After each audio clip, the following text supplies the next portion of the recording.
As I was walking here reflecting back, it is actually still less than 3 years ago since the idea of the Cities Growth Commission was even conceived of. I think it was 2.5 years ago it was set up. 18 months since we actually finished. Still less than 2 years since the Chancellor first uttered the phrase Northern Powerhouse.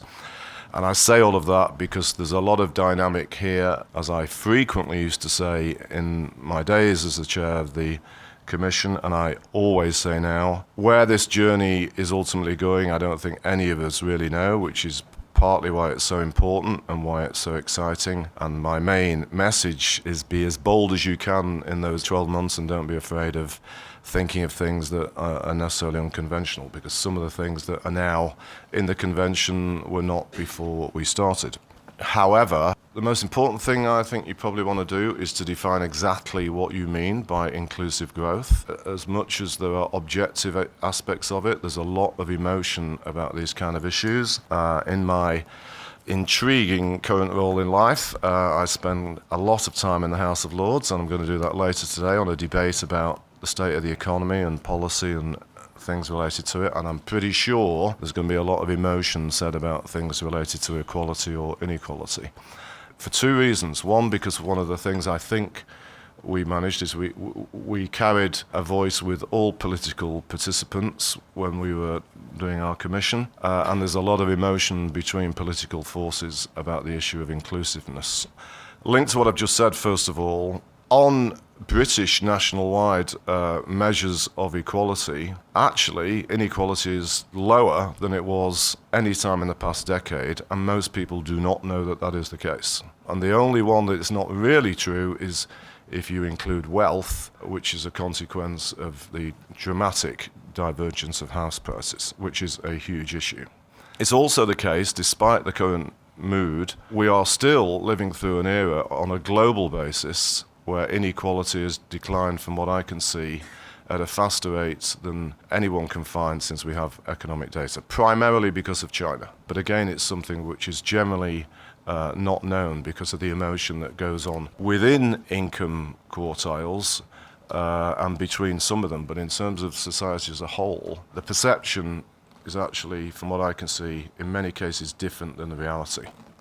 Three other quick things in that regard, and then I'll stop. On relating it to objectivity, I am hugely focused on issues to do with education and skills, because at the end of the day, in terms of really helping those that are not so well endowed currently as some others, and making sure that as many human beings can do as well as they can, in my view, doing things about equality of opportunity rather than forced advantage is probably the right way to go. And ideas related to that, we in government will be very interested to listen to.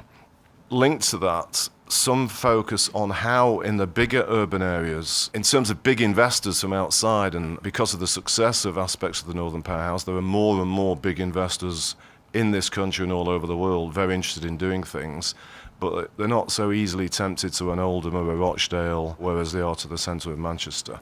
Now, if the pie is going to be bigger for everybody, that's an important part for people to think about. So not sharing as much as a growing pie might be better than the pie not growing. Objectivity in some of those debates is sometimes missing in my view. Last thing I would say, however, direct anecdote, I was at a huge Northern Powerhouse event at the start of the year, and I was interviewed by the occasionally intimidating John Humphrey, although he was very gentle with me on this occasion, and he asked me how in 10 years' time, if we were there, would I measure its success or not? And I said, given where we are for this particular place, it would be on the life expectancy of people in Harper Hay, which last time I checked was as low as the males were as low as those in Russia. And it's only, 3 miles from the centre of Manchester. The way to do it is trying to enable the opportunity for people, in my judgment, of where you can probably look at things a little bit more objectively than sometimes a lot of the emotive things that I hear said. So, Stephanie, Jim's this is officially handing the baton over to you. So as you grasp that baton in your role in leading this commission, tell us what you bring to it. Although it is a very tough act to follow, the City Growth Commission. It's also an excellent one to follow because it completely silences the normal objection to another commission, which is, isn't this just going to sort of disappear into the ether? Because I can say no, because look at Jim's one. We've already got one that actually has made this extraordinary impact in an extraordinarily short amount of time. I pay tribute. The way you've changed the way we think about not just regional policy or economic development, but I think actually just the way we think about economic policy in the UK has been quite fundamental. And obviously there are a lot of things that went into that. Your brilliance, but also the moment and the combination of the two, the fact that it sort of captured this, I think, a global recognition that cities and metropolitan regions were becoming the unit of choice for a lot of policy and the drivers of a lot of change globally, and that potential was sort of nascent but not necessarily fully spelled out in the UK. But as you suggest, modestly, it hasn't fixed everything yet in 3 years. And I think there's 3 ways in which I hope we could make a real contribution, and I hope we can be bold. And I think one is to take a leaf out of your book and show how you can bring sterile debates, and as you say, sterile but also very emotional debates about inequality and growth and inclusion to life in a very practical way if you take a more granular place-based approach to the connections between inequality and growth and improving life chances, as you say, that being the real focus rather than just fixed notions of inequality at any particular time. Showing practically how that more place-based approach can feed into some of the challenges that you're already dealing with, whether it's skills or connecting the social and economic policy and connect it to people's lives. So that's one, making sure we have that, we understand that social dimension of everything we're now doing in using the place-based approach. I think the second, which you touched on in talking about Rochdale, I think it has to be, if we're about inclusion, it has to be about geographical inclusion. And we have to be very sure that, as we develop this more devolved approach, or city-based approach, that we're not inadvertently increasing the gaps between those regions and maybe the places that are just outside or on the fringes or don't get the same kind of activity. And I know that's something that's a very live focus within government, sort of an awareness that there's all this energy and fantastic and indeed resources flowing into these places. It becomes even more important to work out how the places on the fringes of that fit in. And finally, and I think with more of my economist and even former sort of IFS hat on, there's the sort of least sexy bit of this, which I would like to contribute, which I know at least, maybe Jim would find sexy, which is the sort of statistical, the sort of wiring side of this, the sort of circuitry underpinning some of this new approach. Because, as you live every day, this is a country that is hardwired to think centrally and to think in terms of pots, not places. One area where we can be bold but, unapologetically unsexy is to just start to think about what a better wired system would look like, in terms of how we account for money, how money flows to areas, how we think about overall budgets. This is a journey that we don't know the ultimate destination, but we know that probably an awful lot of different pieces of government, local and central, would look rather different if you followed this approach to its full conclusion. So, I don't think we'll have full answers on that, but I think one of the reasons I'm really glad to have the sponsors for this report and stakeholders for this report that we have already engaged is I know that's something that they're dealing with every day. And if, let it be said that this commission was useful. I would rather have useful than really any other adjective. I do think it's important to define inclusion and what we mean by that, but I'm also conscious, my partner, his first reaction when I said inclusive growth, he said, oh God, it's this woolly sort of lefty Guardian nonsense. You've got to have a different word than inclusive. We maybe or maybe not, one of our contributions will be come up with a new phrase that's not inclusive growth. But I do want it not to be just a treatise on inequality and growth. There is a very established and very important lot of work that's been done on that. But this is really about, the way in which I want to follow and help is to be contributing in this intensely practical way, things that we can actually do now to change where this journey goes. Tony, you've been thinking about cities and what makes them work and what doesn't make them work, and criticising government policy and all that for quite a while. Tell us what you think this commission. What do you think this commission needs to do to make an impact? Thank you, Matthew. Lovely to be here. I'm allowed to say things. Like You are. We've No, been on the journey absolutely. together. We have, absolutely. You might, etc. Yes. Now, we have seen radical change in cities and city policy over 25, 30 years now. I mean, it is always worth salutary to remind ourselves that in the 1970s there was a sort of sense that cities had it, that their time had gone. And the resurgence and change that we've witnessed in that period is itself remarkable and something that we can all build on, and indeed this commission is all about building on that. Policy has changed radically in that period, not least of which is there is, intriguingly, in Britain, now the thing we're always saying we want, a consensus. That city regional policy has as rooted consensus about it as anything we ever see. And that is extremely helpful. We're not going to go back, I suspect, to debates about regions and all the other things that used to bedevil British politics. We are now on the road to a broadly agreed future in this regard. Now, in the early years of the policy, there were lots of grants, lots of intervention. It was all top-down, partly because of the centralised nature of the British state that we all know about. But actually, we've now arrived at a very different position in which cities are more self-determining, not just in terms of the additional powers that many of them are being given, or we hope will be given, but also because the government is moving over to local tax retention. With it, the fascinating and in many ways revolutionary for Britain idea that their extra resources from year to year will be driven by economic growth. The way that is done, the way development takes place, the way city regions work within themselves to ensure that some parts of the city may grow faster and others that will then benefit from that growth, which I know is the Greater Manchester model, it can, and we now know does, work. However, there is a challenge, and everybody who's involved in city government knows this, which is that regeneration and population growth, although they're good because they provide the resources for change, nobody wants to be leader of a city with a declining population or a borough with a declining population. But the change that comes about is disruptive. Disruptive change in neighbourhoods and localities isn't always viewed as good. And so there is a clash between the model of regeneration and land use developed improvement in cities and what people actually experience. And this leads the continuing need for city leaderships to sell, or more politely, to explain what is going on. And I do think that this explanation is best done locally.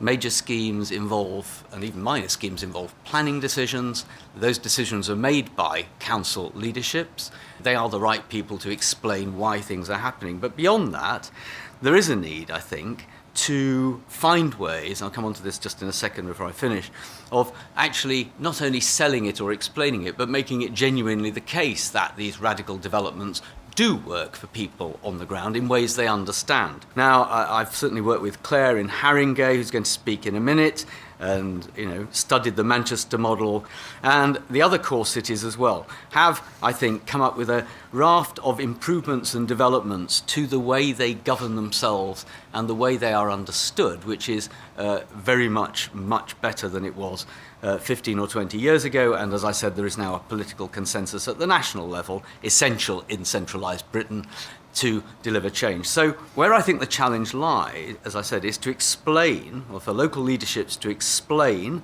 either at the local, either borough or city regional level or metropolitan district level, that there are perceptible benefits and that these are understood. These are benefits, some of which have already been touched on this morning, employment opportunities, which definitely come with this kind of regeneration, skills, improved townscape, places just look better, better homes.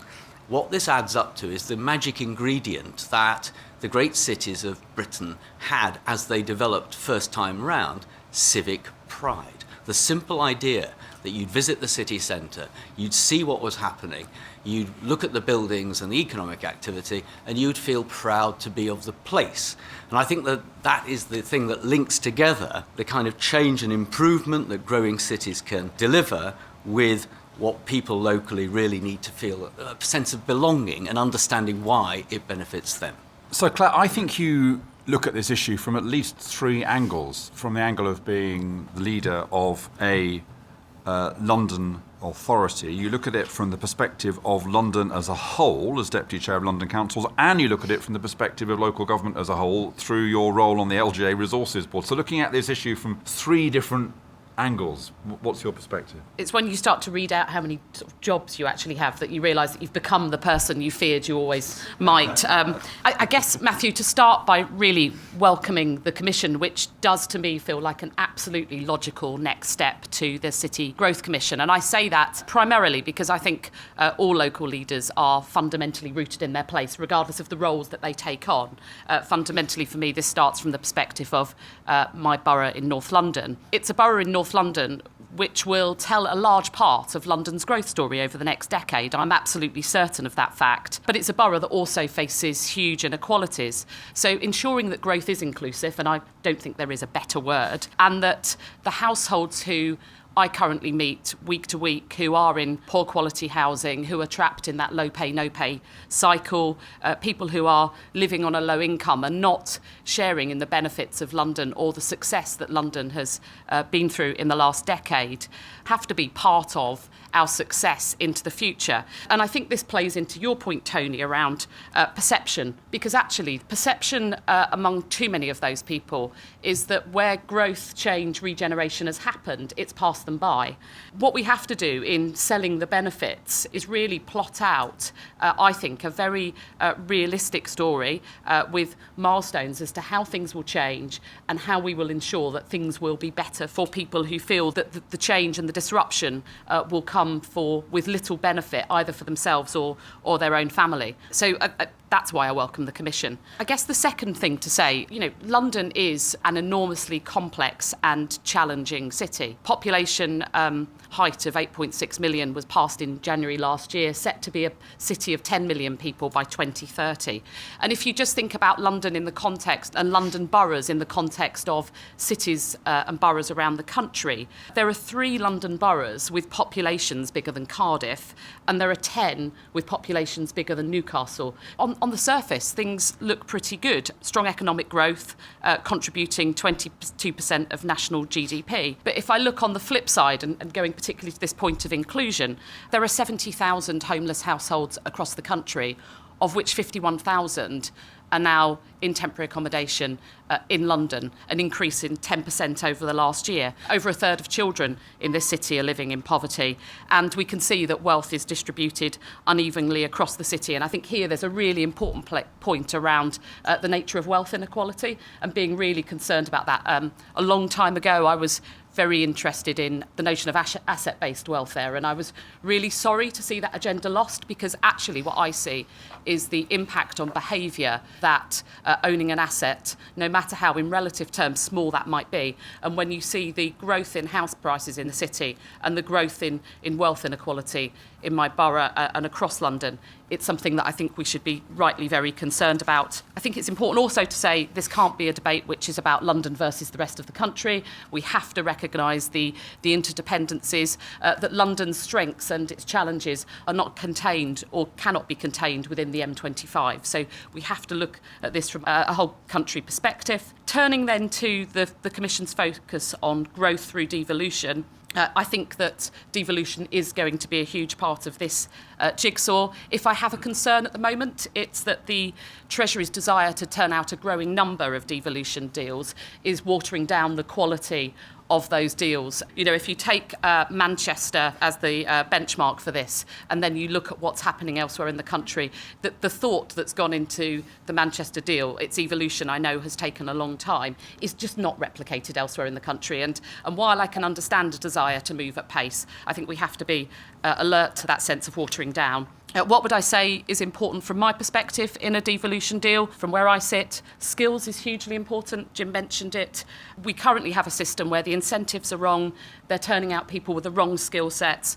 So in London, we have huge numbers of hairdressers that are not required, yet we have a house building crisis and construction skills that are just missing from the people that we're turning out. I also see many people who are skilled and come from elsewhere in the world, but their English language skills are the thing that hold them back, and yet we have a huge reduction in ESOL classes and just that real inability for people to improve their language to help them into work. A very specific local example, we had the biggest Sainsbury's store opened about 3 years ago in North Tottenham, which until 2011 was the most deprived ward in London. Sainsbury's, really welcome, said, we want to ensure that local people are employed in that store, and obviously that was a desire of ours. But the work that went into ensuring that all 220 new jobs went to people within 3 miles of the store was enormous, and pointed out to me how the system is currently configured doesn't work. Just with an eye to the future as well, one of the things we're doing locally is a STEM commission at the moment. The fact that most terrifies me, and thinking about future-proofing this agenda, is that jobs that today pay £30,000 a year are 8 times less likely to exist in 30 years' time than those which today pay £100,000. Housing is the other issue where we just need a greater degree of devolution. Housing solutions which may work for the rest of the country, and I'm thinking particularly of starter homes here, simply do not work in a London context. We need to rethink about a revenue-based subsidy regime and how that works in a very challenging and fast-moving housing market. So to kind of conclude, I'd say my challenge for the Commission, I was really pleased to say that you want to develop something that is essentially a tool for those making decisions in local and central government. And my challenge would be that I just want to hold you to that, because I think commissions start out with really fantastic aims, but too often along the way that sort of clarity gets lost, and my plea would be don't lose it. Do provide us with something that provides that toolkit that means that we can be more successful into the future.